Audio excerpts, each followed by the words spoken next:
नमस्कार, आप सभी का बहुत बहुत स्वागत है। मेरा नाम रुबिका लियाकत है। करीब 10 साल पहले पत्रकार के रूप में जासूसी करने आए नुसरत मिर्जा का मेजबान कौन था? नुसरत मिर्जा भारत में जासूसी करते रहे और किसी को भनक क्यों नहीं लगी? किसके कहने पर नुसरत मिर्जा को भारत में 5 बार आने का वीजा मिला? किसकी मंजूरी से मिर्जा ने भारत में 3 शहरों की जगह 7 शहरों का दौरा किया? ये सवाल आज एक बार फिर से गर्म हो गए हैं। जासूसी पर विवाद काफी उलझ गया है और इसीलिए सबसे पहले आपको ये बताती हूं कि विवाद शुरू कहां से हुआ और आज जब हम ये बात कर रहे हैं पहुंच कहां तक गया है। शुरुआत इसकी उस वक्त हुई जब पाकिस्तानी पत्रकार नुसरत मिर्जा ने भारत में जासूसी की बात खुद से कबूली। नुसरत मिर्जा ने भारत की खुफिया सूचना ISI को देने की बात कही किसी इंटरव्यू में। नुसरत मिर्जा ने कहा कि हामिद अंसारी के साथ सेमिनार में वो शामिल हुए। नुसरत मिर्जा के दावों को लेकर बीजेपी ने हामिद अंसारी पर सवाल उठाए। आरोपों के बाद हामिद अंसारी ने ये कहा कि नुसरत मिर्जा को मैं नहीं जानता, मैंने उन्हें कभी इनवाइट नहीं किया और इस पन्ने में उनकी वो सफाई है, वो स्टेटमेंट है जो ABP न्यूज़ के पूछने के बाद उन्होंने फौरन जारी की थी इसी प्रोग्राम में हुंकार। हामिद अंसारी ने कहा कि 2010 में एक सम्मेलन का उद्घाटन मैंने किया। हामिद अंसारी ने कहा कि 2010 में सम्मेलन में मैंने नुसरत को नहीं बुलाया। 2010 के सम्मेलन के आयोजक आदिश अग्रवाल अब सामने आए और उन्होंने इन सारे आरोपों से इनकार किया, जिसमें हामिद अंसारी ये कह रहे थे कि मैंने नहीं बुलाया, वो तो आयोजक जो होते हैं उन्होंने डिसाइड किया, उन्होंने लिस्ट तैयार की। आदिश अग्रवाल का खत भी सफाई वाला हमारे पास है। आदिश अग्रवाल कहते हैं 2009 में हामिद अंसारी के कार्यक्रम में नुसरत आए। आदिश अग्रवाल ने कहा 2009, हाँ, और ये जो कार्यक्रम जिसकी सफाई दी थी वो 2010 है। आदिश अग्रवाल ने कहा कि उपराष्ट्रपति चाहते थे, उनके ऑफिस से बकायदा उनको कॉल आया था कि नुसरत मिर्जा को बुलाया जाए और उन्होंने ये भी कहा कि जब नहीं बुलाया गया तो बकायदा उनसे नाराजगी जाहिर की गई। आदिश ने उपराष्ट्रपति के कार्यक्रम में नुसरत के होने की तस्वीर भी जारी की। आदेश के खुलासे के बाद बीजेपी ने हामिद अंसारी और कांग्रेस पर सवाल उठाए हैं। सुनिए क्या कहा कांग्रेस पर आरोप लगाते हुए बीजेपी। नेशनल कॉन्फ्रेंस, उसके नीचे शीर्षक है टेररिज्म नेशनल एंड इंटरनेशनल, और बीच में बैठे हैं तत्कालीन उपराष्ट्रपति हामिद अंसारी जी। और ये देखिए मंच पे बैठे हैं ये बहरूपीय पत्रकार पाकिस्तान के एजेंट नुसरत मिर्जा। तो बीजेपी के ताजा आरोप के बाद पूर्व उपराष्ट्रपति हामिद अंसारी ने आज एक बार फिर से एक और बयान जारी किया है और वो बयान भी ABP न्यूज़ के पास मौजूद है और उन्होंने इस बयान में एक बार फिर से सारे आरोपों से इनकार कर दिया है। भारत के पूर्व उपराष्ट्रपति अपने पहले के उस बयान पर कायम है और वो ये कह रहे हैं कि पाकिस्तान के पत्रकार नुसरत मिर्जा को वो नहीं जानते हैं, ना ही उन्हें किसी सम्मेलन में उन्होंने बुलाया।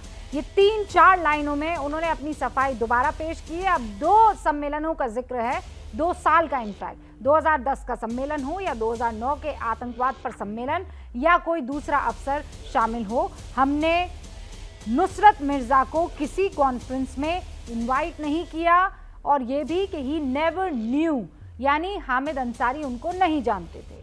तो फिर ISI की जासूसी को लेकर कौन सच बोल रहा है? आज की हुंकार इसी पर। सारे खास मेहमान हमारे साथ जुड़ चुके हैं। मैं आपका तारुफ करवा देती हूं। डॉक्टर संबित पात्रा हमारे साथ जुड़ चुके हैं जो कि बीजेपी के राष्ट्रीय प्रवक्ता हैं। रवि श्रीवास्तव इस वक्त आपको स्क्रीन पर दिखाई दे रहे हैं, राजनीतिक विश्लेषक है। आदिश अग्रवाल साहब वरिष्ठ पत्रकार, माफ कीजिएगा, वरिष्ठ वकील सुप्रीम कोर्ट के और आयोजक उस कार्यक्रम के जिसका जिक्र हामिद अंसारी ने अपने पहले स्टेटमेंट में दिया था, वो एक्सक्लूसिवली अब से कुछ ही देर में हमारे साथ जुड़ेंगे। SD मुनी साहब पूर्व राजनयिक इस वक्त आपको स्क्रीन पर दिखाई दे रहे हैं।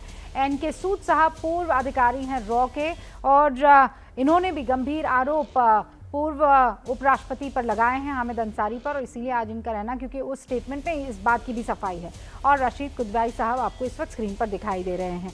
तो हिंदुस्तान में ISI का एजेंट आया, किसने बुलाया और ISI का एजेंट क्यों हम कह रहे हैं? क्योंकि खुद मिर्जा अपने इंटरव्यू में कह रहे थे कि मेरे पास बहुत सी इंफॉर्मेशन थी 2005 से 2011 तक मैं 5 मरतबा गया, मेरे पास बड़ी सारी इंफॉर्मेशन थी, आईएसआई ने उसे इस्तेमाल नहीं किया है। बहरहाल मेरे साथ जो खास मेहमान जुड़ चुके हैं उनका तारुफ आपसे करवा चुकी हूँ। डॉक्टर पात्रा, शुरुआत इस सवाल से कि हामिद अंसारी एक बार फिर से क्लैरिफिकेशन दे चुके हैं। वो ये कह रहे हैं he never knew, he never invited, 2009 हो या 2010 हो।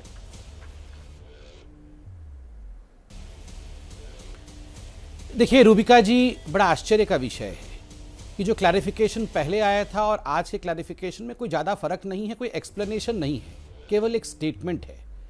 क्योंकि जिस प्रकार के आक्षेप, जिस प्रकार के आरोप लगाए गए हैं वो बड़े गंभीर किस्म के हैं। और याद रखिए, हामिद अंसारी कोई साधारण पॉलिटिशियन नहीं है।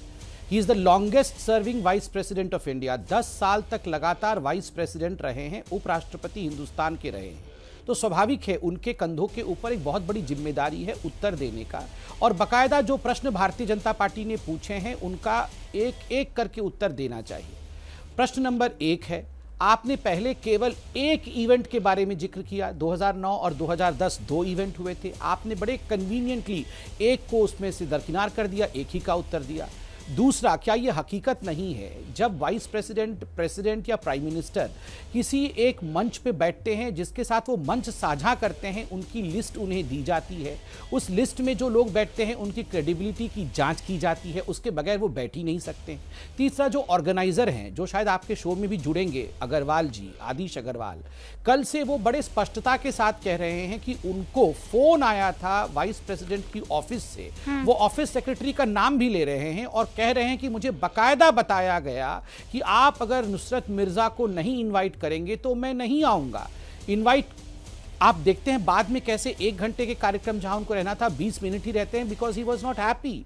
ये सारी चीजें आपके सामने हैं जो बिल्कुल स्पष्ट रूप से हैं। और सबसे बड़ा विषय है कि नुसरत मिर्जा जो अभी पाकिस्तान में है, जो हमारे सरकार का आलोचक है, वो खुद यहां पर निकलकर एक यूट्यूबर को, शकील चौधरी को, अपने इंटरव्यू में बताते हैं कि देखिए मुझे तो वाइस प्रेसिडेंट ने इनवाइट किया था, उनके इनविटेशन पे मैं गया। मैं एक नहीं 5 शहरों पे गया और 5 शहरों से जो भी मैंने खुफिया जानकारी इकट्ठी की वो जानकारी मैंने आईएसआई को दिया। This is from horses mouth. जिस व्यक्ति पर, जिस जासूस के विषय में हम डिस्कशन कर रहे हैं वो खुद कह रहा है। और यहां तो बड़े लोग बैठे हुए हैं, हम तो पॉलिटिशियन हैं, यहां तो अधिकारी बैठे हुए, पूर्व अधिकारी और ब्यूरोक्रेट्स बैठे हुए हैं। आप एनके सूद साहब से पूछिए, आप आरके यादव साहब से पूछिए, इन्होंने अपनी किताब में डिटेल्स के साथ 2017 में लिखा हुआ है ईरान के तेहरान में किस प्रकार से ये जब हामिद अंसारी साहब वहां राजदूत रहे हैं, हाँ। क्या did he not expose our own guys, हमारे रॉ में काम करने वाले लोगों को जिस प्रकार से एक्सपोज किया गया। माथुर साहब जो हमारे रॉ में काम करते थे उनको जब अगवा किया गया, किस प्रकार से पर्दा डालने की कोशिश की, तो ये तो लॉन्ग सस्पिशन उनके ऊपर था। Long suspicion. लेकिन ऐसे में फिर ये सवाल उठेगा कि जब इतने गंभीर आरोप उनके ऊपर हैं तो आप सिर्फ क्लैरिफिकेशन चाहते हैं या इस पर अब इन्वेस्टिगेशन हो जानी चाहिए, क्योंकि मामला बहुत आगे निकल चुका है। मैं इस सवाल का जवाब आपसे लूं। आदिश अग्रवाल साहब भी हमारे साथ जुड़ चुके हैं, लेकिन पहले मैं चाहती हूं रवि श्रीवास्तव जी जवाब दीजिए। वो जरूर देश के पूर्व उपराष्ट्रपति रहे हैं, लेकिन हिंदुस्तान की सिक्योरिटी के लिहाज से आज जो सवाल खड़े हो रहे हैं उस पर सफाई तो देनी होगी। सारा का सारा मामला बिल्कुल जड़ से बेबुनियाद है। पहली बात तो मैं नुसरत मिर्जा पे क्यों भरोसा करूं? नुसरत मिर्जा के पास कौन सा आईएसआई का दिया आईडी कार्ड है? नुसरत मिर्जा कौन से आईएसआई के एजेंट थे? एक। दूसरी बात, जब कोई भी आदमी आपके देश में आता है, कोई भी राजनयिक आता है, तो वीजा देने का काम क्या वाइस प्रेसिडेंट करते हैं? वीजा देने का काम तो एमईए करती है, मिनिस्ट्री ऑफ एक्सटर्नल अफेयर्स करती है। और उसने वीजा क्या सोच करके दिया? वो 3 शहरों में गया, 5 शहरों में गया, 10 शहरों में गया, ये उसका बयान है। उसको कौन कॉरोबोरेट करेगा? वो यहाँ क्या करने के लिए आया था? दूसरी बात, ये जो पात्रा जी हैं, ये यहाँ पे बैठे हुए पैनलिस्ट से ही अपनी बात का एंडोर्समेंट मांग रहे हैं। क्यों भाई? जो बैठे राजनयिक हैं उनके पास अपनी बुद्धि नहीं है क्या? वो अपनी बात का जवाब खुद नहीं दे सकते? हामिद अंसारी जी ने अपने बयानों में स्पष्ट रूप से कहा कि मैं उस आदमी को नहीं जानता। हो सकता है कि आज से 2 साल बाद जब वाइस प्रेसिडेंट अपनी कुर्सी से उतर जाए तो आप आज के वाइस प्रेसिडेंट पर भी किसी तरह के आरोप लगा दें। जो कॉन्स्टिट्यूशनल पोस्ट पे बैठे हुए लोग हैं वो जिम्मेदार होते हैं। ये मान के चला जाता है कि वो देशभक्त है और एक जिम्मेदारी से उस पद के ऊपर पहुंचे हैं। सर सालों इसीलिए से तो वो ये आरोप देश जो की गंभीर लग राजनीति रहे में हैं थे। रवि श्रीवास्तव जी, वो चौंकाने वाले हैं, वो परेशान कर रहे हैं। वो तस्वीरें रवि श्रीवास्तव जी सुनिए, आप खर्चा नहीं आपको सुन होता। रहे थे नहीं, मुझे ये बताइए, एक तो तस्वीर दिख रही है एक बात और बाकायदा आदिश अग्रवाल यहाँ पर एक मौजूद बात है और ना। सुनिए सर, आदिश अग्रवाल कौन है? यही कह रहा हूं, Adish international Agarwal- conference of Adish jurist on international terrorism and human right के ऑर्गेनाइजर, जिनके ऊपर पूरा आरोप मढ़ने की नहीं, कोशिश की गई, वो जुड़ गए ना सर। रूबिका जी, आदिश अग्रवाल जी आज तक क्यों चुप थे? 10 साल तक क्या करते रहे वो? अगर उन्हें यह शक था कि वो आदमी आईएसआई का एजेंट था, तो पहले क्यों नहीं सो के उठे? ठीक है रवि आज श्रीवास्तव, उन्हें सब याद आया। ठीक है रवि 11 श्रीवास्तव जी, साल के बाद में वो क्यों क्यों याद आया, वो राष्ट्रपति खत के क्यों पुत्र लिखा, में- आज खुद उन्हीं से पूछना चाहते हैं। लेकिन 30 सेकंड पहले संबित पात्रा, मैं टाइमर के साथ 30 सेकंड दे रही हूँ, और उसके बाद आदिश अग्रवाल जी 30 सेकंड। संबित पात्रा, देखिए, मुझे तो आश्चर्य होता है, ये जो बैंक्रप्सी है, कि आईएसआई के एजेंट का आईडी कार्ड होता है। आप कभी सुनते हैं कि टेररिस्ट अपना आईडी कार्ड रखता है? आईएसआई का एजेंट आईडी कार्ड रखेगा? दूसरा, वीजा एमईए ने लगाया तो एमईए से सवाल होना चाहिए। तो यही तो हम कह रहे हैं कि वाइस प्रेसिडेंट हामिद अंसारी और कांग्रेस की सरकार दोनों मिली हुई थी। और तीसरा, आदिश अग्रवाल जी, तो मैंने कल सुना उनका बाइट, उन्होंने कहा मुझे पता नहीं वो व्यक्ति आईएसआई का था कि नहीं, वो अलग विषय है, मगर उस व्यक्ति को इन्वाइट करने के लिए हामिद अंसारी के ऑफिस ने बताया था, और खुद नुसरत मिर्जा ने कहा मैं आईएसआई को सपोर्ट करता था। और इसीलिए हमें पता था कि आदिश अग्रवाल का नाम आएगा। और ये जो आरोप रवि श्रीवास्तव जी आप लगा रहे हैं, उन आरोपों का जवाब देने के लिए कोई और नहीं, खुद आदिश अग्रवाल यहाँ पर मौजूद हैं। सुप्रीम कोर्ट के वरिष्ठ वकील हैं, ऑर्गेनाइजर उस वक्त थे और बहुत अहम पदों पर रह चुके हैं। फिर बता दूं आपको, आदिश अग्रवाल हमारे साथ जुड़ चुके हैं। ये इंटरनेशनल काउंसिल फॉर ज्यूरिस्ट के प्रेसिडेंट हैं, ऑल इंडिया बार एसोसिएशन के चेयरमैन रह चुके हैं, और वो हामिद अंसारी जिस कॉन्फ्रेंस का जिक्र कर रहे थे, उसे ऑर्गेनाइज भी आदिश अग्रवाल साहब ने किया था। आदिश साहब, आप पर बड़े सारे इल्जाम अभी इसी शो हुंकार में लग गए हैं। रवि श्रीवास्तव जी को आप सुन रहे थे, इतने साल आप क्यों चुप रहे?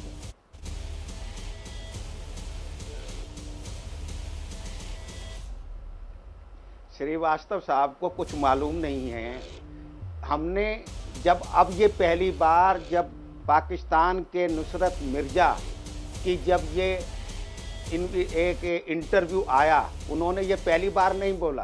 पहले बोला होता तो हम पहले बोल देते, पहले चीज़ बता देते।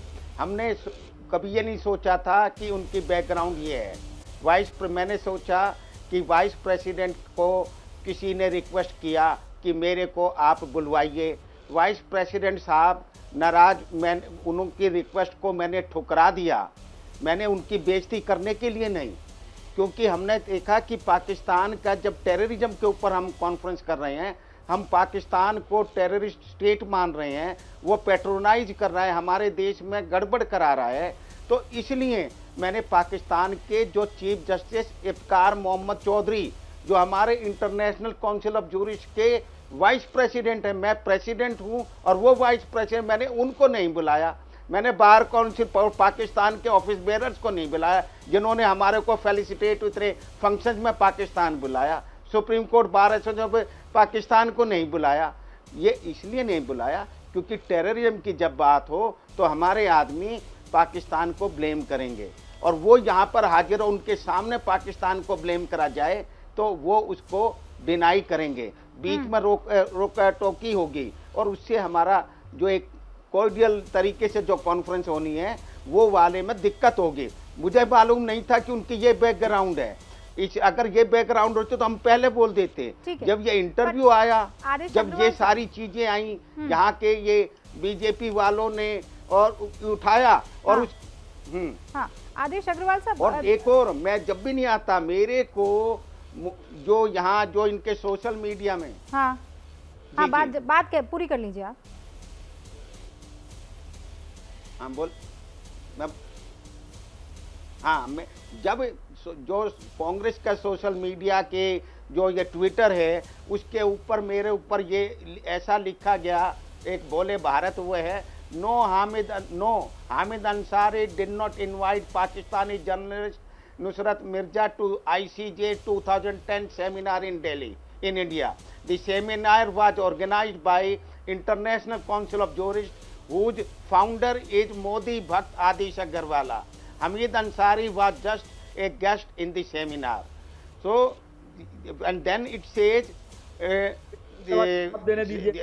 they say कि I am the author of book on Prime Minister. So when they try to project, there is nothing wrong to be a Modi Bhakt today, because Prime Minister Modi has done wonders for the country. हाँ, He नहीं आदिश अग्रवाल जी, sacrificed all his वो एक अलग pleasure issue हो सकता है। and he is working मैं hard for अभी the betterment कुछ of the क्लैरिटी people. चाह रही हूँ। जी। तो आप मुझे ये बताइए, आप ये कह रहे हैं कि उपराष्ट्रपति उस वक्त जब हामिद अंसारी थे तो आपने बकायदा अशोक दीवान साहब का भी जिक्र किया। उन्होंने आपको फोन करके क्या कहा? उन्होंने स्पेसिफिकली नुसरत मिर्जा का नाम लिया, या फिर उन्होंने कुछ एक नाम हल्के फुल्के कह दिए कि आपको पाकिस्तान के जर्नलिस्ट बुलाने चाहिए?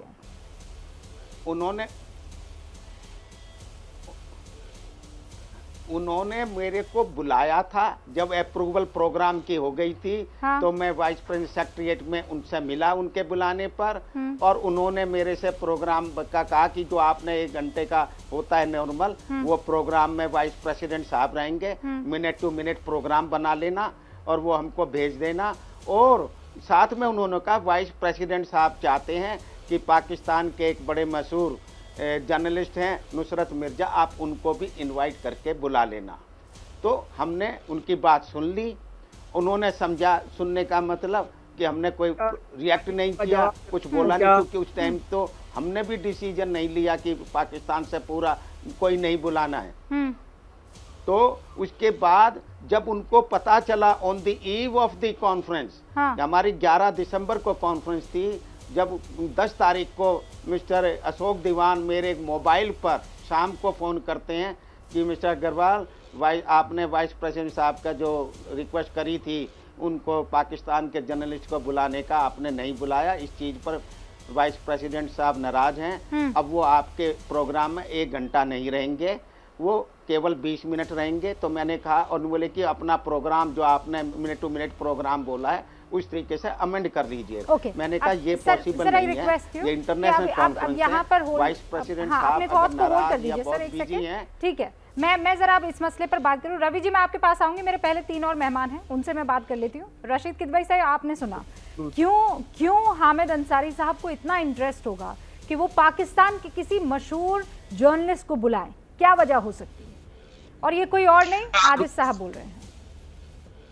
रूबिका, देखिए, मैंने ये सारी चीजें बहुत करीब से देखी हैं। मंच पे आप देख रहे हैं कि उसमें सैयद अहमद बुखारी, गुलाम नबी आज़ाद और डॉक्टर फारूक अब्दुल्ला वगैरह भी मौजूद हैं। देखिए, एक समय ऐसा था, बड़ा ट्रैक 2 का मामला चल रहा था, एंड ये बात हमारे भाजपा के जो मित्र हैं संबित पात्रा जी, उनको भी पता होगा। पत्रकार आते थे, बड़े बड़े बहरूपिये जालिए लोग भी आए गए, दोनों साइड से बहुत सारी चीजें हुआ करती थी। हो सकता है, देखिए, इसमें हमें ये देखना होगा रूबिका कि इसमें क्रिमिनलिटी कहां पर है, कहां क्रिमिनल कंडक्ट हुआ है, और अगर कोई क्रिमिनल कंडक्ट हुआ है तो संबित पात्रा जी की पार्टी को फौरन मुकदमा दर्ज करना चाहिए। It's a criminal offence. अगर ऑफेंस नहीं है तो फिर तो कोई प्रॉपर्टी की बात है, उसको हम बातों को तूल देने का कोई फायदा नहीं है। राष्ट्रीय सुरक्षा का मामला है, हर बार रॉ और जो इंटेलिजेंस ब्यूरो है ये काम करती, चाहे वो 10 का मामला हो, चाहे 11 का मामला हो, चाहे 12 का मामला हो, चाहे दिल्ली पुलिस, इन सब का एक रोल है। मुझे हर्ष है कि आपके प्रोग्राम में एसडी मुनी साहब जैसा संजीदा किस्म का व्यक्ति मौजूद है, वो बताएंगे। देखिए, फॉरेन सर्विस के ऑफिसर रह चुके हैं हामिद अंसारी साहब, लंबा कैरियर रहा है, पाकिस्तान को कई बार यूनाइटेड नेशंस के मंच पे उसको करारी मात दी। हमें उनकी नियत के ऊपर शक करना या उंगली उठाना, मुझे लगता है ये गड़े मुर्दे उखाड़ने जैसी बात है, वो सही नहीं है। कोई मामला बनता हो तो बिल्कुल कटहरे में खड़े रहिए, कोई भी 30 सेकंड्स में संबित पात्रा को दोबारा दे रही हूँ, क्योंकि फिर मुझे 2 और मेहमानों का रुख करना है। संबित पात्रा, सुना आपने, क्या इसमें कोई क्रिमिनल एक्ट है? क्या इसमें कोई बदनीयती आपको दिख रही है? ट्रैक 2 का जिक्र कर रहे हैं राशिद किदवई। देखिए, मैं बहुत दुख के साथ कहना चाहता हूं, किदवई साहब पढ़े लिखे हैं, मेरे अच्छे मित्र भी हैं, मगर नंबर 1, ट्रैक 2 का अर्थ ये नहीं होता है कि किसी जासूस को लाकर आप मंच पे बैठाओ और वो भी टेररिज्म के डिबेट में वाइस प्रेसिडेंट के साथ बैठाओ। ये ट्रैक 2 नहीं होता है। नंबर 2, ये कहना कि दोनों साइड से इंडिया भी गलती कर रहा था और पाकिस्तान भी ऐसी बातें कर रहा था, मैं बहुत बिल्कुल स्पष्ट हूं, इंडिया कोई भी ऐसा काम नहीं कर रहा था जो पाकिस्तान करता है। और नंबर 3, गड़े मुर्दे उखाड़ना, जो सबसे लंबे काल के लिए वाइस प्रेसिडेंट रहा हो उसका अगर क्रेडिबिलिटी सवाल पे रहेगा, नेशनल सिक्योरिटी पे डिस्कशन करना बिल्कुल उचित है। एसडी मुनी साहब। ये दो तीन बातें मैं कहना चाहता हूँ। पहली बात तो मैं माननीय पूर्व उपराष्ट्रपति से काफी समय से वाकिफ हूँ। उनको Aligarh university, Nehru university, observer research foundation, ये सब उपराष्ट्रपति बनने से पहले की बातें हैं। और उन्होंने बहुत इज्जत के साथ भारत की रिप्रेजेंटेशन किया है कई सारे मुल्कों में। मुझे उनकी इंटेग्रिटी में पूरा विश्वास है और मैं इस किसी भी बात को नहीं मानता हूँ कि वो ये ऐसा काम करेंगे। बहुत संजीदा है। हाँ, ये ज़रूर है कि उन्होंने पिछले कुछ सालों से जब वो उपराष्ट्रपति थे तो उन्होंने भारत की सरकार की जो गवर्नेंस है उसको लेकर और जो सोशल पोलराइजेशन की पॉलिसीज है उसको ज़रूर उन्होंने बाहर लाया था और उसकी कमियों को गिनाया था। मुझे लगता है कि सरकार या जो रूलिंग पार्टी है, बीजेपी है, शायद उससे नाराज है और उसका कहीं न कहीं उनको वापस जवाब देना चाहती है। इस तरह की मीडिया ट्रायल करना बिल्कुल गलत बात है। देखिए, बीजेपी को एक ऐसे जर्नलिस्ट को जिसकी खुद पाकिस्तान में साख नहीं है उसकी बात मान रहे हैं और अपने उपराष्ट्रपति की बात नहीं मान रहे हैं। ओके, ये कैसा इंसाफ है? हाँ, संबित पात्रा जी जवाब दीजिए। मुनी साहब ने 3 चीजें रखी हैं। देखिए, विद ऑल ड्यू रिस्पेक्ट, मुझे बड़ा दुख है, पाकिस्तान में किसी जर्नलिस्ट का साख नहीं है। उस जर्नलिस्ट को इंडिया अपने वाइस प्रेसिडेंट के साथ बुलाकर बैठाता है, जिसको पाकिस्तान में ही पूछते नहीं है। उसको इंडिया इतने बड़े मुकुट के साथ क्यों बैठाया हुआ था? देखिए, मैं तो एक सेकंड सर, ये आराम से सर, आप राजनयिक हैं, बीच में नहीं बोलना होता है। लेकिन आप कह रहे हैं ना कि उपराष्ट्रपति ने बुलाया, वो मत कहिए, गलत बात मत कहिए। आराम से मुनी जी, आराम से। मैंने नहीं कहा है, ऑर्गेनाइजर्स ने कहा है। यहाँ ऑर्गेनाइजर बैठे हैं, आप ऑर्गेनाइजर से पूछिएगा। Organiser he is an eminent personality. Organiser बिल्कुल कह रहे हैं कि बुलाया गया। दूसरी बात है, मुनी साहब आप तो जानते हैं वाइस प्रेसिडेंट, प्रेसिडेंट और प्राइम मिनिस्टर किसके साथ मंच साझा करेंगे, ये चुपके चुपके चोरी चोरी नहीं होता है। इसका एक प्रक्रिया होता है। उस प्रक्रिया के अंतर्गत वाइस प्रेसिडेंट को क्रेडिबिलिटी बताई जाती है, कौन से व्यक्ति के बगल में आपको बैठना है। ये वाइस प्रेसिडेंट हैं, कोई ये इसी प्रकार सड़क चलते हुए व्यक्ति नहीं है जो किसी के साथ भी जाके मंच साझा कर लेंगे। नंबर 3 और सबसे इंपॉर्टेंटली, इसका उत्तर आप दीजिए। आपने कहा कि साख नहीं है इस व्यक्ति का पाकिस्तान में। ये तो और शर्म की बात है। जिस व्यक्ति का पाकिस्तान में साख नहीं है, उसे कोई पूछता नहीं है, आप उसे बुला करके इंडिया के प्रेसिडेंट, प्राइम मिनिस्टर और वाइस प्रेसिडेंट के साथ बैठा करके उसकी साख बनाने की कोशिश क्यों कर रहे थे?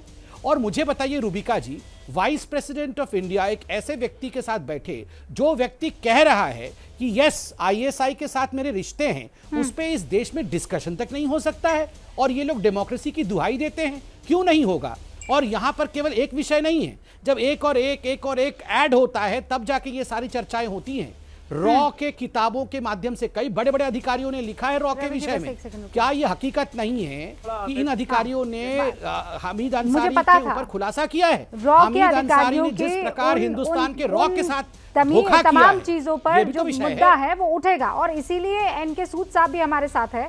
सूद साहब, मैं आपके पास आऊंगी, लेकिन उससे पहले मुनी साहब 30 सेकंड, जो संबित पात्रा कह रहे हैं उस पर मैं आपका काउंटर चाहती हूँ। क्यों डिस्कशन नहीं होना चाहिए? अगर इससे पहले ऐसा हुआ करता था कि आप जिसकी साख नहीं है उसे इनवाइट कर रहे हैं, क्यों इतनी आतुरता उसे इनवाइट करने की?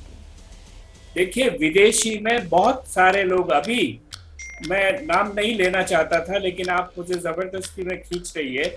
अभी श्रीलंका के बारे में ये कहा गया कि हमारे प्रधानमंत्री ने किसी इंडस्ट्रियलिस्ट की लॉबिंग की, किसी ने कोई बयान दे दिया, क्या आप उसके ऊपर यहाँ पे बहस करेंगे, इन्वेस्टिगेशंस करेंगे? ऐसे ढेरों एग्जाम्पल्स हैं जहां इंडियन पॉलिटिशियंस को और इंडियन रेस्पॉन्सिबल ऑफिसर्स के नाम पे कुछ लोगों के बयान विदेशों में आए हैं। तो मैं ये बीजेपी से पूछना चाहता हूँ कि आप उसको, उस ऐसे आदमी को अभी इतनी वक्त देकर उसको क्यों सर पे चढ़ा रहे हैं? और आप अपने उपराष्ट्रपति की बात नहीं मानते जब वो कह रहे हैं कि मुझे इससे कुछ लेना देना नहीं है, तो आप क्यों नहीं मानते हैं कि उनका कुछ लेना देना नहीं? मुनी साहब ये कह रहे हैं, एनके सूद साहब, कि हमें अपने उपराष्ट्रपति की बात माननी चाहिए, ना कि किसी ऐसे जर्नलिस्ट की जिसकी ना तो साख है और पहले भी अतरंगी बयान देने के लिए वो जाने गए हैं कि भाई 9/11 का जो हमला है वो किसी और ने नहीं, वो तो अमेरिका ने करवाया है। देखिए, मैं तो अंसारी साहब के साथ काम किया, ईरान में था 91 से लेकर 93 तक। ये वहाँ पे एम्बेसडर थे और मैंने कई जगह काम किया, मेरे कुलीग्स ने कई एम्बेसीज में काम किया, कई और जगह पोस्टेड रहे। ऐसा एटीट्यूड कहीं नहीं देखा गया। अंसारी साहब के टाइम में वहाँ के डिप्लोमेट्स को वहाँ की गवर्नमेंट किडनैप करके ले जाती थी, अंसारी साहब कुछ नहीं करते थे। अंसारी साहब ये कहते थे, रिपोर्ट ये भेजते थे कि ये आदमी गलत है, वो आदमी गलत है। अगर किसी ने कोई गलत काम किया है वहाँ ईरान के अंदर, तो क्या आप उसको ईरान की जेल में बंद करा देंगे? उसको इंडिया भेजिए, एक्शन लिए उसके ऊपर। चार डिप्लोमेट्स को इन्होंने वहाँ पे एक्सपोज किया और उसके ऊपर कोई एक्शन नहीं लिया, जिससे पूरा रॉ का यूनिट भी डिस्टर्ब हो गया, काम बंद हो गए, देश की सिक्योरिटी पे इम्पैक्ट हुआ। जब 1993 का ब्लास्ट हुआ था उस टाइम पे जो इंक्वायरी करनी चाहिए थी वो इंक्वायरियाँ नहीं हो पाई। अंसारी साहब का जो एटीट्यूड था, वो जो लोग कहते हैं कि उनकी इंटेग्रिटी आप देख लीजिए, उनके पास से इंटेग्रिटी देखिए किस तरीके से पीएफआई को सपोर्ट करते हैं। इंटेग्रिटी ये देखिए कि किस तरीके से इंडो अमेरिकन जो काउंसिल है, मुस्लिम काउंसिल है, उसको सपोर्ट करते हैं। देखिए, मैंने अंसारी साहब को बड़ा नज़दीक देखा और जो इनका एटीट्यूड था वो एक पनिशेबल एक्ट था, लेकिन कोई एक्शन नहीं हुआ क्योंकि उस टाइम पे नरसिम्हा राव की गवर्नमेंट थी, वो इनकी सुनते थे, रॉ के इवन चीफ तक की नहीं सुना करते थे। और ये जो अंसारी साहब का जो एटीट्यूड था, आप देखिए किस कंट्री के अंदर रॉ के डिप्लोमेट्स या एम्बेसी के जो डिप्लोमेट्स हैं उनको किडनैप किया जाता है? सिर्फ ये ईरान था और दूसरा है पाकिस्तान। लेकिन जब पाकिस्तान में किसी को किडनैप किया जाता था तो इंडियन भी उसको किडनैप करते थे, अपनी कंट्री के अंदर उसी टाइप का ट्रीटमेंट देते थे। लेकिन ईरान के अंदर जितने लोगों को यहाँ पे किया, एक तो मिस्टर पीके वेणुगोपाल के साथ ऐसा ट्रीटमेंट हुआ कि उनकी फैमिली लाइफ को डिस्टर्ब कर दिया, उल्टी सीधी इन्होंने उनके खिलाफ स्टेटमेंट इशू कर दी। और बेसिकली क्या था कि नरसिम्हा राव जो थे पीएम, अच्छे पीएम थे, लेकिन सुनते वो सिर्फ अपने डिप्लोमेट्स की थी। इवन उस टाइम पे जो रॉ चीफ है उसकी नहीं सुनी गई। मैं ईरान में पोस्टेड था, मुझे पता है कि मेरी फैमिली को कितना वहाँ पे प्रॉब्लम हुई। मैंने अपनी जरूर सिक्योरिटी का अरेंजमेंट खुद किया। मैंने दिल्ली के अंदर ये गंभीर आरोप है। बस एक सवाल सूद साहब, हामिद अंसारी अपने ही लोगों के लिए ऐसा क्यों करेंगे? ये हर एक बात देखिए, शायद 1947 में इनकी ट्रेन मिस हो गई होगी, मैं वही बात कहूँगा।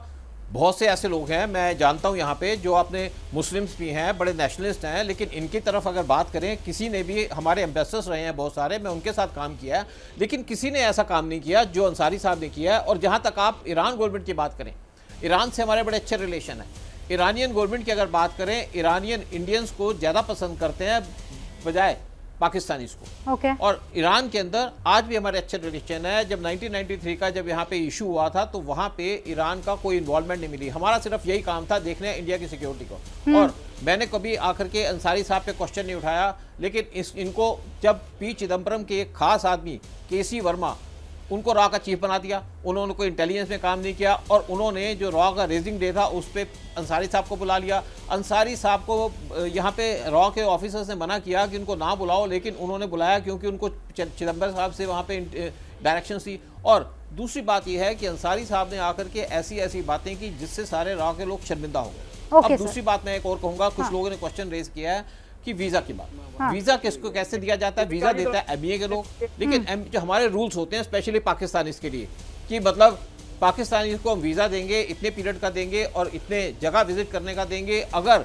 कोई वहाँ पे ऑफिसर उस वीज़ा को एक्सटेंड करता है या उसके वायलेशन करता है तो उसको इमीडिएटली या तो रिकॉल कर लिया जाएगा या उसको सस्पेंड कर दिया जाएगा या डिसमिस कर दिया जाएगा। लेकिन इस केस में नहीं हुआ। ये आदमी बार बार इंडिया आता था तो नेचुरली बात है, ऊपर से कोई इन्फ्लुएंस होगा तभी आया। और ये जो लोग बात करते हैं कि इनके खिलाफ बड़ी क्रेडिबिलिटी के आदमी है, मैंने इनकी क्रेडिबिलिटी बड़े क्लोजली देखी। ओके सूद साहब, मैं आपको एक सेकंड के लिए रोक रही हूँ। मुनी साहब, आपने कहा आप बहुत अच्छे से मुखातिब हैं, आप बहुत अच्छे से जानते हैं पूर्व उपराष्ट्रपति हामिद अंसारी को। इसी चैनल में इस वक्त स्क्रीन पर एक और शख्स है जिन्होंने हामिद अंसारी साहब के मातहत काम किया है, और आप दोनों के जो स्टेटमेंट्स हैं उनको लेकर वो बिल्कुल 360 डिग्री डिफरेंट है। ऐसा कैसे हो सकता है? इसका जवाब मैं क्या दूं? मैं आपको ये बता सकता हूँ कि हमीद अंसारी और उनका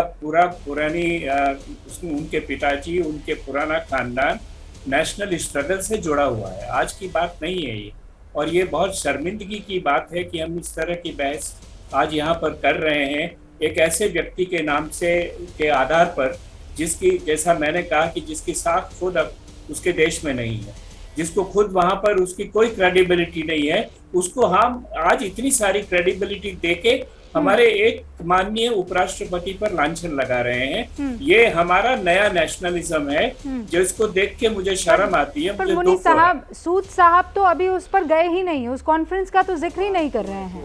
वो तो एम्बेसडर रहते हुए जो कुछ हामिद अंसारी साहब से उनकी शिकायत है वो उसका जिक्र कर रहे हैं। मैं उस पर, आप तो खुद एक राजनीतिक रह चुके हैं। शिकायतें हैं, देखिए वो कह रहे हैं पूरे यूनिट को उन्होंने तहस नहस कर दिया, इस तरीके का उनका बिहेवियर था। मैं व्यक्तिगत शिकायतों के बारे में मैं जानता नहीं हूं, उनके बारे में मैं टिप्पणी नहीं कर सकता हूं। जो मेरा असेसमेंट है वो मैं आपको बता रहा हूं, आपको उसको मानना है मानिए, नहीं मानना है मत मानिए। नहीं सर, वो इसलिए बहुत जरूरी हो जाता है कि आप कह रहे हैं आप व्यक्तिगत तौर से उनको जानते हैं। नहीं तो आप मुझे क्यों पूछ रहे हैं? आप उनसे पूछिए ना। नहीं पूछ रही, दूसरी राय ये है, आप इतना गलत क्यों बता रहे हैं? मैं आपसे ये नहीं पूछ रही हूँ कि सर्टिफिकेट उनकी तरफ से आया है तो आप भी वो सर्टिफिकेट जारी करें, मैं वो नहीं कह रही हूँ। पर मैं आप कह रहे हैं कि आज हम उस व्यक्ति के बारे में किसी दूसरे जर्नलिस्ट जिसकी साख नहीं है क्यों जिक्र कर रहे हैं। वो पॉइंट अब नहीं रहा, वो पॉइंट आगे निकल गया। मैं अब उनके एम्बेसडर रहते हुए जो उनका काम था उस पर आपसे सवाल चाह रही थी। खैर, आप जवाब नहीं देना चाहते, कोई बात नहीं। रवि श्रीवास्तव कुछ कहना चाह रहे हैं। जी रवि जी बताइए।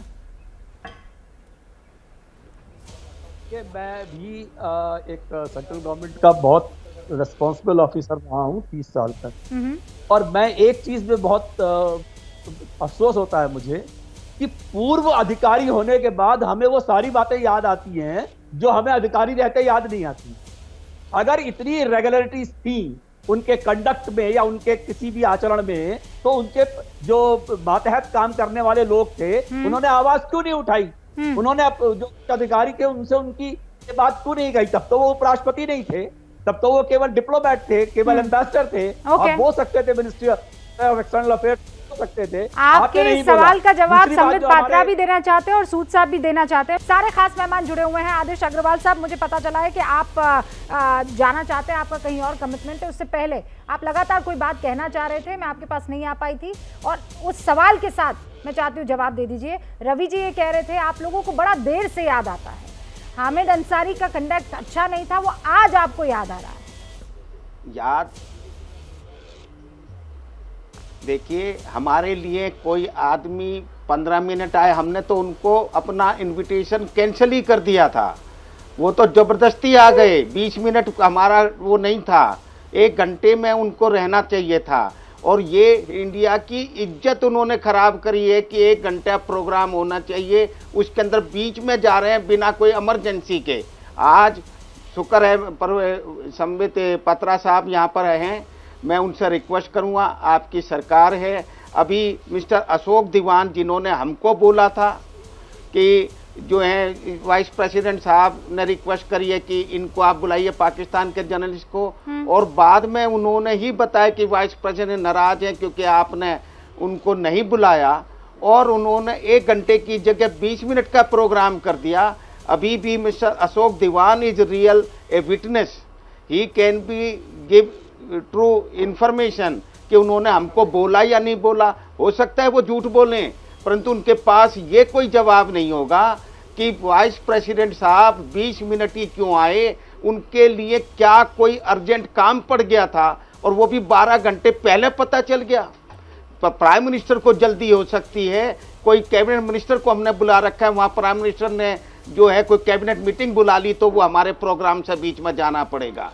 Vice president is a ceremonial officer, हमारा जो वो है स्टेट्समैन है, तो उसके अंदर वो 40 मिनट उन्होंने क्या किया, क्यों, किस कारण से किया, और कोई ऐसा है कि कोई 1 घंटा मानकर और फिर 20 मिनट का कर दिया, वो रीजन होगा। आप कॉन्फ्रेंस की बात कर रहे हैं, अब तो बहुत पानी बह चुका है, 12-1 साल बीत चुके हैं। रवि साहब यही तो पूछ रहे हैं कि वो आज क्यों याद आ रहा है? यही मैं बता रहा हूँ, 12 साल, परंतु नो अब याद मैंने बताया ना, जब वहाँ पर उन्होंने इंटरव्यू दिया पाकिस्तान में, और जब ये चीज उठी कि उन्होंने बताया कि वो वाइस प्रेसिडेंट साहब के एक इंटरनेशनल कॉन्फ्रेंस जो टेररिज्म के बारे में रवि जी थी, प्लीज उसमें एक उन्होंने सेकंड, participate बहुत करा बहुत और बढ़िया बहस वाइस चल रही है, प्रेसिडेंट बीच में साहब कोई बुला टोक रहे नहीं रहा थे, है। तो इसलिए एक मुझे सेकंड ये आप बताना पड़ा ये बात। ठीक है आदित्य साहब, बहुत बहुत शुक्रिया तो- तमाम जानकारी के लिए। और आप कह रहे हैं संबित पात्रा को अब मेरा उनकी क्वेश्चन ये सरकार है- को अब आगे और इन्वेस्टिगेट करना चाहिए। संबित जी देखिए, ये आपने भी पूछा था शो के आरंभ में, वर्किंग है, इन्वेस्टिगेट वाइस करना प्रेसिडेंट चाहिए हाउस और में। लोगों के जहन में भी उनसे ये प्रश्न उनसे पूछना चाहिए। देखिए, कि और रिकॉर्ड होता है, देखिए, ये मिटता नहीं है कि उस टाइम के मिनट का प्रोग्राम फिक्स होता है वाइस प्रेसिडेंट। ओके, क्या आप ये पता लगाएंगे? आदेश अग्रवाल ये कह रहे हैं वादा 1 घंटे का था, 20 मिनट रहे और 20 मिनट इसीलिए रहे क्योंकि उनके कहे मुताबिक उस पाकिस्तानी जर्नलिस्ट को नहीं बुलाया गया, नुसरत मिर्जा को नहीं बुलाया गया। देखिए रूबिका जी, एक गंभीर एपिसोड है ये कोई छोटा विषय नहीं है। याद रखिए 10 साल के वाइस प्रेसिडेंट रहे हैं और कहीं ना कहीं ये पहला वाकया नहीं है जहां पे एक संदेह के दृष्टिकोण से हम हामिद अंसारी को देख रहे हैं। बहुत सारे ऐसे वाकया रहे हैं जो कि दूसरे देशों में जब वो डिप्लोमेट के रूप में काम कर रहे थे वहां भी उन्होंने सस्पिशियस कंडक्ट रखा है।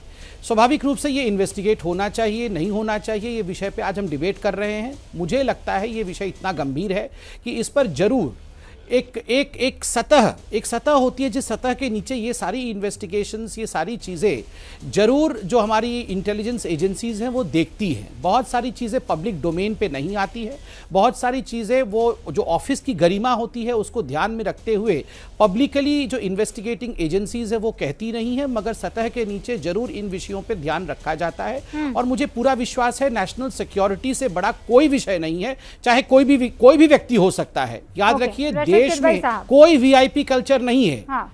कोई भी बड़ा नहीं होता, देश और देश की सुरक्षा बड़ी होती है। इसलिए जो भी बिल्कुल नहीं है, अगर देश के सुरक्षा के साथ किसी ने खिलवाड़ किया या करेगा तो जांच अवश्य होनी चाहिए, इसमें कोई दो मत नहीं है। मैं एक और छोटे से प्रश्न का उत्तर दूंगा कि ये सारे अधिकारी जग क्यों जाते हैं बाद में, आपकी अनुमति हो तो 10 सेकंड में। देखिए, मुझे लगता है हम में से भी अल्प ज्ञान भयंकरी, कई बार ऐसा होता है कि हमें ज्ञान होता नहीं है और हम उस पर बहुत बोल देते हैं। देखिए, जो किताब लिखी गई थी जिसमें डिप्लोमेट हामिद अंसारी के जो परतें खोली गई थी, ये बहुत पुराना विषय है और उसमें रॉ के ऑफिसर्स ने उस समय अटल बिहारी वाजपेयी को फोन किया था क्योंकि नरसिम्हा राव साहब ने सुनने से इनकार कर दिया था। तो अटल बिहारी वाजपेयी जी गए थे नरसिम्हा राव जी के पास हामिद अंसारी जी के इस विषय को लेकर, और फिर जाके नरसिम्हा राव जी ने अटल बिहारी वाजपेयी से सुनने के बाद जो माथुर साहब जिनका किडनैप हुआ था और बाकी रॉ ऑफिसर्स, उनके ऊपर एक अच्छा व्यवहार हुआ, उनको सहूलियत मिली। ये पब्लिक डोमेन में है, ये बिना जानकारी के हम क्यों बोल रहे हैं कि जो ऑफिसर्स है उन्होंने उस समय नहीं बोला, आवाज उठाई थी उस समय हमारी सरकार नहीं थी, कांग्रेस की सरकार थी, नरसिम्हा राव जी उस समय प्राइम मिनिस्टर थे। ये सब कुछ पब्लिक डोमेन में है, जानिए फिर बोलिए। रशीद किदवई साहब कुछ कह रहे हैं।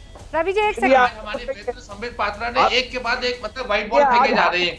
बात ये है, देखिए बात ये राष्ट्रीय सुरक्षा का मामला है, गंभीर मामला है। 12 साल गुजर गए, 8 साल से नरेंद्र मोदी जी की सरकार है जो राष्ट्रीय सुरक्षा को लेकर बहुत ज्यादा सजग और सतर्क है। क्यों कार्रवाई नहीं हुई, क्यों मामले दर्ज नहीं हुए? बात कह रहे हैं कि अटल बिहारी वाजपेयी की बात कह रहे हैं। अटल बिहारी वाजपेयी जी के समय में उनका वो कहां पर थे, क्या कर रहे थे हामिद अंसारी साहब? क्या वो यूनाइटेड नेशंस में भारत के परमानेंट इन्वाइटी नहीं थे? क्या पाकिस्तान को लेकर के कई चुनौतियों का उन्होंने वहां मुंह तोड़ जवाब नहीं दिया? ये तमाम बातें हैं जो हमें करनी चाहिए। देखिए रूबिका जी, बड़ी विडंबना यह है कि हम आज आईएसआई और पाकिस्तान के एक नापाक इरादे या भारत में जो वो षड्यंत्र रचते रहते हैं, यहाँ के समाज को बांटने की कोशिश करते हैं, सब चीजों की हम उल्लेख कर रहे हैं। और हम क्या बात कर रहे हैं, हम रॉ के अंदर की कमियां निकाल रहे हैं या सरकार और रॉ में अगर कोई तालमेल की कमी होती है या कोई ऐसी बात होती है जो बातें मुझे लगता है सार्वजनिक रूप से नहीं होनी चाहिए एक राष्ट्रीय हित में, वो हम बातें कर रहे हैं। ऑफिसर कह रहे हैं कि उनकी बात ना पीवी नरसिम्हा राव सुनते थे, ना डॉक्टर मनमोहन सिंह ने सुना, ना उस समय जो देवे गौड़ा और आई के गुजराल हुए, ना अटल बिहारी वाजपेयी ने उसका संज्ञान लिया। लिखिए बड़ी बातें हैं, डिप्लोमेट का किडनैप होना, ये होना, वो होना, तमाम बातें। मैं एक नागरिक होने की वजह से बड़ा चिंतित हूं। मुझे लगता है कि 8 साल में ये भाजपा क्या कर रही है? भाजपा क्या सिर्फ टेलीविजन डिबेट पे आकर के लोगों के ऊपर उंगली उठाती है? आप अगर किसी को दोषी मानते हैं या आपको शक की सुई है, आप उस पर कार्रवाई करिए। आप यहाँ आकर के आप और गौरव भाटी क्या कर रहे हैं आप लोग? पहले तो मुझे तो आश्चर्य हुआ, किदवई साहब तो लेखक हैं, इनको तो पता होना चाहिए कि ये जो रॉ के विषय में डिस्कस हम नहीं कर रहे हैं। रॉ के विषय में डिस्कस किताबों में हो रखा है। जो विषय हम कह रहे हैं ये कांग्रेस के समय जो किताब विमोचित हो चुका था उस किताब में मेंशन है सर। आप किताब प्लीज पढ़ लीजिए, सूद साहब भी बैठे हुए हैं, वो किताब आज विमोचित नहीं हुई है। नंबर 1। नंबर 2, आपने कहा वाजपेयी साहब सुन नहीं रहे थे, शायद सुनने में गलती हुई, आप वाजपेयी साहब को इम्प्लीकेट करना चाहते थे। वाजपेयी साहब ने सुना इसलिए माथुर जी रिलीज हुए, क्योंकि वाजपेयी साहब नरसिम्हा राव से मिलने गए। आप सूद साहब हैं, पूछ लीजिए, किताब उन्होंने लिखी है। नंबर 2। नंबर 3, आपने कहा इन्वेस्टिगेट क्यों नहीं होता है, कोई गिरफ्तार क्यों नहीं होता है। अरे आप ही लोग तो हैं। अभी 21 तारीख आ रही है, आज हो गया 16 तारीख 15 तारीख, अब 21 तारीख को जिस प्रकार से सोनिया गांधी जैसे ही ईडी जाएंगी इंक्वायरी के लिए तो आप लोग हल्ला मचाना शुरू कर देंगे। अच्छा बुला लिया, ये तो वेंजेंस की, ये तो बड़ा ही मेजोरिटेरियन राज। मैं बीच में नहीं बोल रहा सर, मैं बीच में नहीं बोल रहा था, मैं बीच में नहीं बोल रहा था साहब। सुन लीजिए साहब, देखिए कार्यवाही तो हो, चाहे आप लोग चाहे ना चाहे कार्यवाही हो। नहीं आपके ऊपर नहीं लगा रहे हैं, आप तो हमारे मित्र हैं, आपके ऊपर नहीं लगा रहे हैं साहब। ना आप देखिए, अरे आप नाराज मत होइए ना, आप शांत होकर सुनिए आराम से। हम लोग धैर्य क्यों खो रहे हैं? देखिए पहली बात तो है, ये तो भूल जाइए कि वो दिन चले गए, वो अब दिन नहीं है। ये जो वाइन डाइन क्लब था ना, कि ये बुरहान वानी हेडमास्टर का बेटा और उसके बाद वो पाकिस्तान से वाइन डाइन वाले आएंगे, यहाँ के वाइन डाइन वाले बैठ के वो कॉटेज इंडस्ट्री बैठ के आराम से हाँ ही करके आराम से अपना बिजनेस चलता रहेगा, ऐसा नहीं, अब ये नहीं चलने वाला है। ये ISI वाले, ये जो बाजवा के गले लग के बाजवा मेरा यार दिलदार, ये सब अब नहीं चलने वाला है। ये देश के साथ जो खिलवाड़ करेगा, खुलासा भी होगा, डिबेट भी होगा और बिल्कुल एक्सपोज किया जाएगा। ये अब हमारी ये कॉटेज इंडस्ट्री बंद हो चुकी है। नंबर 2, बिल्कुल मैं सही कह रहा हूं, जैसे ही ये राहुल गांधी, प्रियंका वाड्रा या सोनिया गांधी से कोई भी इंक्वायरी आ जाती है तो एक ग्रुप है ये हल्ला मचाना शुरू कर देता है कि ये वेंडेटा पॉलिटिक्स है। आज अंसारी जी के ऊपर हमने कुछ सवाल क्या पूछ लिए, वेंडेटा पॉलिटिक्स शुरू हो गया। अरे सवाल पूछे हैं, जवाब दे दीजिए ना, डेमोक्रेटिक कंट्री है, जवाब दे दीजिए। करना, आवाज उठाना तो हमारा फर्ज है, अगर हम क्रिटिसाइज नहीं करेंगे तो कौन करेगा? पाकिस्तान आएगा करने के लिए? उठाइए।